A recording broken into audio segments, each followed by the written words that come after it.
बिस्मिल्लाहिर्रहमानिर्रहीम।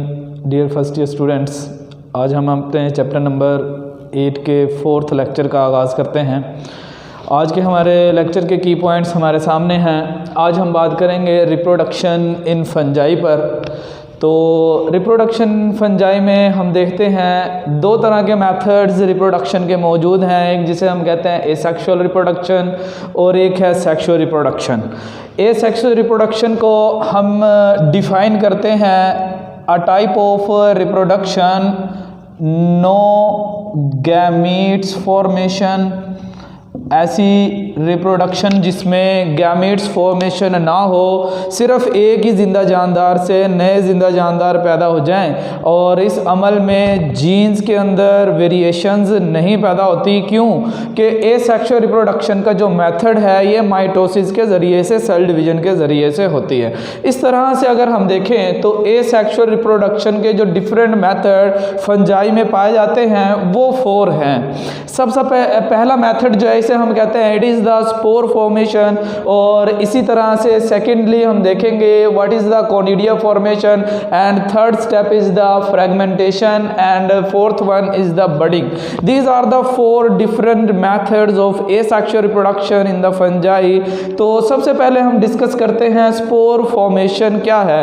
हम ये देखते हैं फंजाई में रिप्रोडक्टिव एज पर पहुंचकर एक ख़ास हाइफी पैदा होता है जिसको हम नाम देते हैं it is called sporangiophore.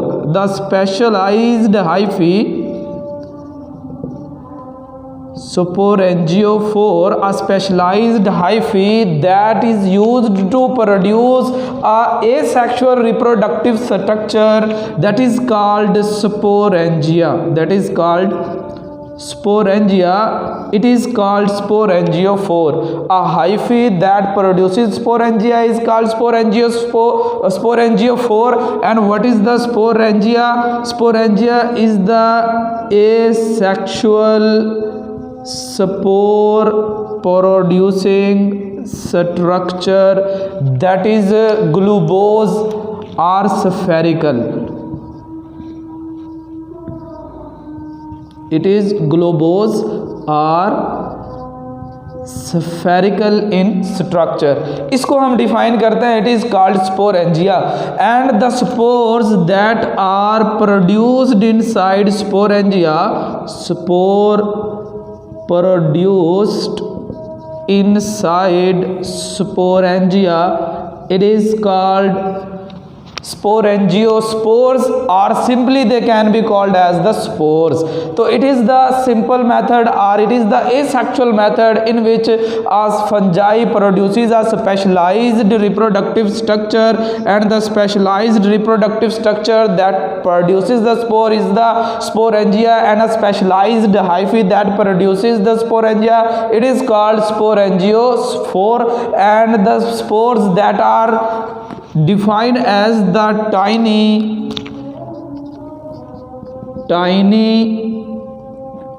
large in number,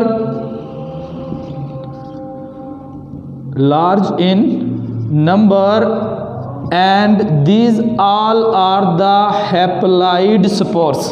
These all are the haploid spores because these are produced by the process of mitosis inside the haploid hyphae.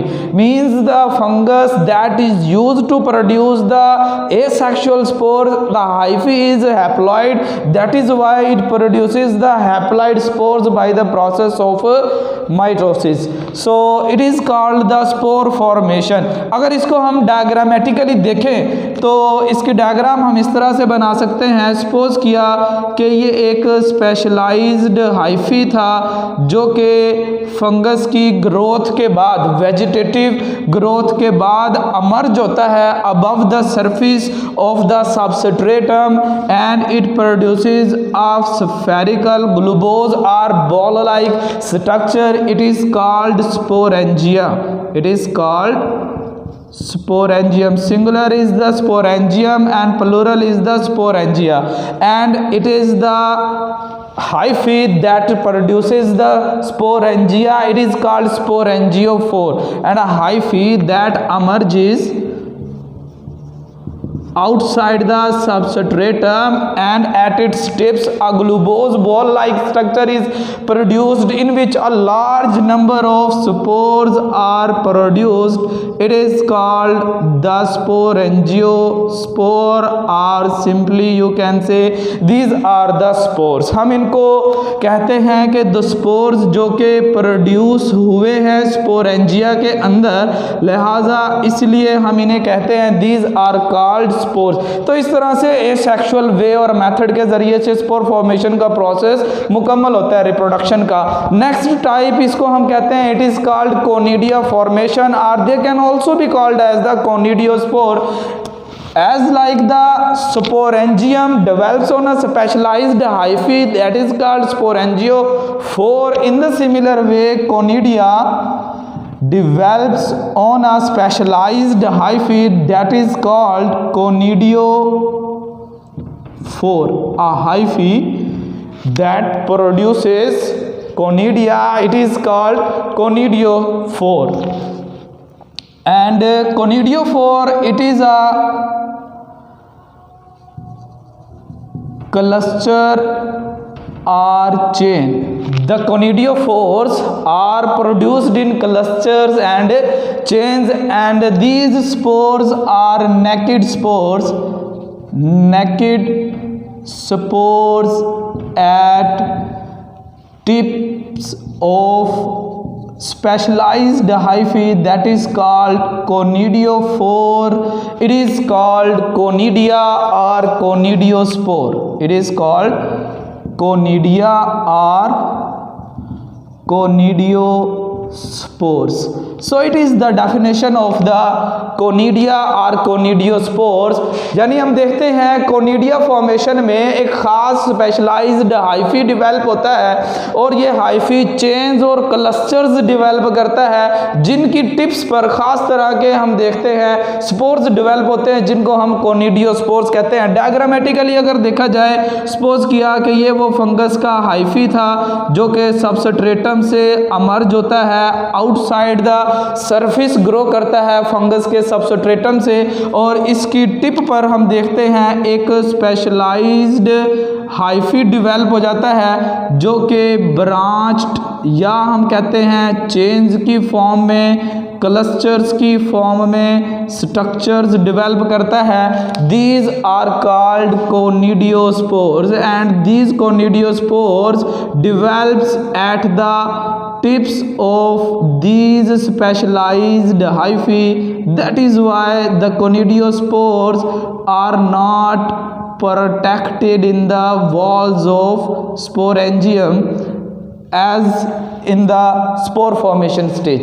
यानी हम देखते हैं कोनिडिया फॉर्मेशन में ये फंगस का वो स्पेशलाइज्ड हाइफी है जो कि कोनिडिया डेवलप करने वाली ब्रांचेस डेवलप करता है, इसे हम कहेंगे it is the conidiophore.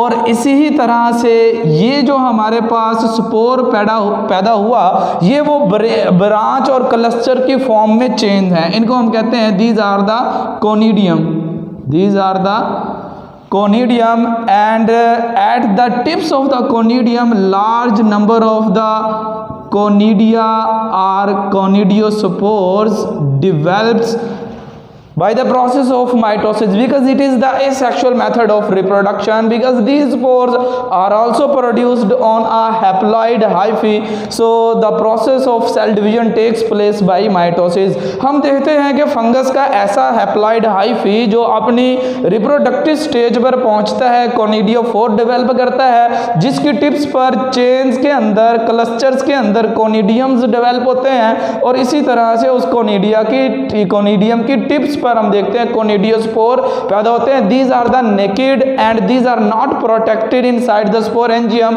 As for example in the sporangium. जैसे हमने स्पोरेंजियम में देखा, large number of spores produce होते हैं that separate by the wind, no need of water for the dispersal of these sporangiospores or the conidiospores. यानी fungus के spores dispersal के लिए वाटर पर डिपेंडेंट नहीं, इंसेक्ट्स पर डिपेंडेंट नहीं, नहीं बल्कि एयर के ज़रिए से। ये माइक्रोस्कोपिक स्पोर्स हैं जो हवा में बड़े दूर दूर डिस्टेंसेस तक बिखर सकते हैं। That is why fungus are called fast growing or the fast spreading, क्योंकि इनके स्पोर्स माइक्रोस्कोपिक स्पोर्स होते हैं जो बहुत ज़्यादा तादाद में पैदा होते हैं और फैल जाते हैं हवा के ज़रिए से। इसी तरह से थर्ड मेथड जो एसेक्सुअल रिप्रोडक्शन का फंगस में है, इसको हम कहते हैं it is the fragmentation in विच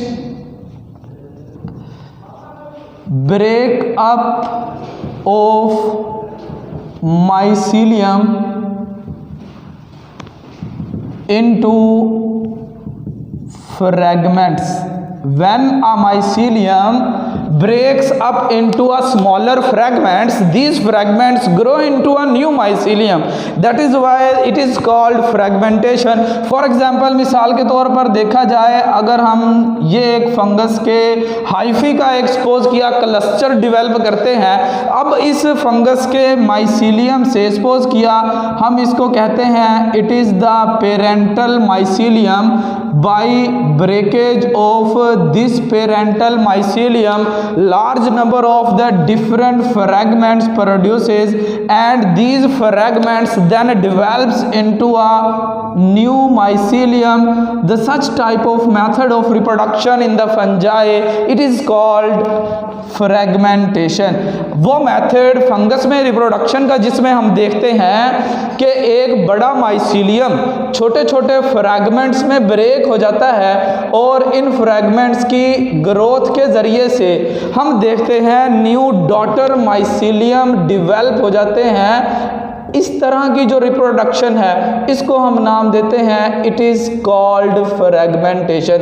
इसी तरह से ये वाला फ्रैगमेंट भी एक नया माइसीलियम डेवलप करेगा, ये वाला फ्रैगमेंट भी नया माइसीलियम डेवलप करता है. जितने भी फ्रैगमेंट्स पैदा होंगे वो तमाम के तमाम अपने अपने नए नए माइसीलियम डेवलप करेंगे. लिहाजा इस तरीक़ाकार को हम नाम देते हैं it is called fragmentation. In the similar way the fourth or the last method of asexual reproduction, it is called budding.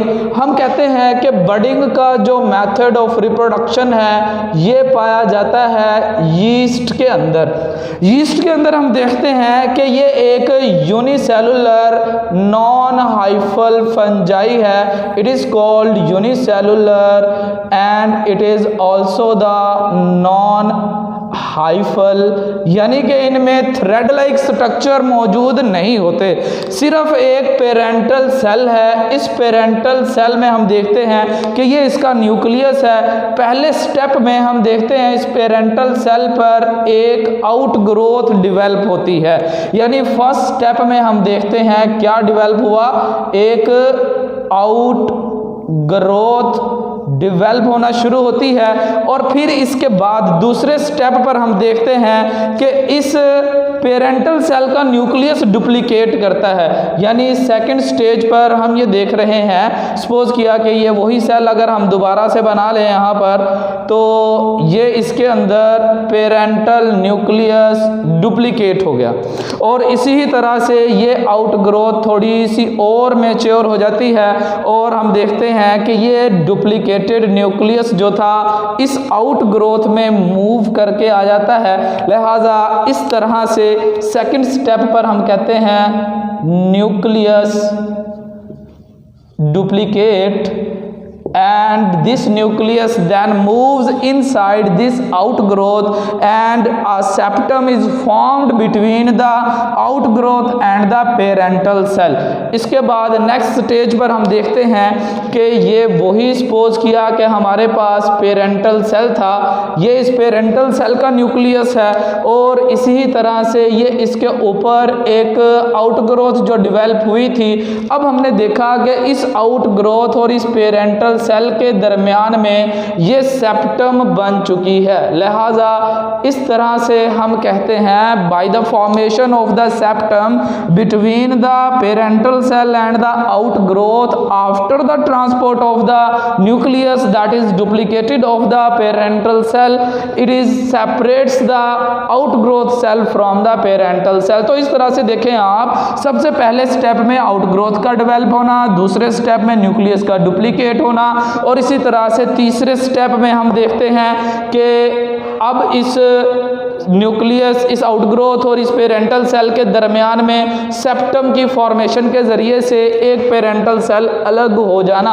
एक ही वक्त में एक से ज़्यादा आउटग्रोथ्स भी डिवेल्प हो सकते हैं और ये भी पॉसिबल है, ये भी मुमकिन है कि अभी इसी वाले सेल की आउटग्रोथ की सेपरेशन नहीं हुई थी और इस ऊपर वाली आउटग्रोथ पर मज़ीद एक और आउटग्रोथ बनना शुरू हो गई। तो इस तरह से हम कहते हैं it is called budding by the formation of an outgrowth and duplication of the nucleus and the formation of the septum. तो इस तरह से हमने देखा फंगस के अंदर ये 4 डिफरेंट मेथड्स हैं एसेक्सुअल रिप्रोडक्शन के, जिसके अंदर हम देखते हैं स्पोर फॉर्मेशन, जिसमें large number of spores, microscopic spores पैदा होते हैं, सेपरेट होते हैं विंड के जरिए से, हवा के जरिए से, जो कि प्रोटेक्टेड है स्पोरेंजियम वॉल के अंदर। कोनिडिया टिप्स पर डेवलप होते हैं कोनिडियम के, जो कि एक खास हाइफी रिप्रोडक्टिव हाइफी जिसे कहते हैं कोनिडियोफोर्स से डेवलप हुए। फ्रेगमेंटेशन में ब्रेकडाउन हो जाती है बड़े माइसीलियम की छोटे फ्रैगमेंट्स में, जो नया माइसीलियम डेवलप करते हैं और इसी तरह से बडिंग में आउटग्रोथ और न्यूक्लियस की डुप्लीकेशन के जरिए से एसेक्सुअल मेथड ऑफ रिप्रोडक्शन जो है वो मुकम्मल होता है। Thank you.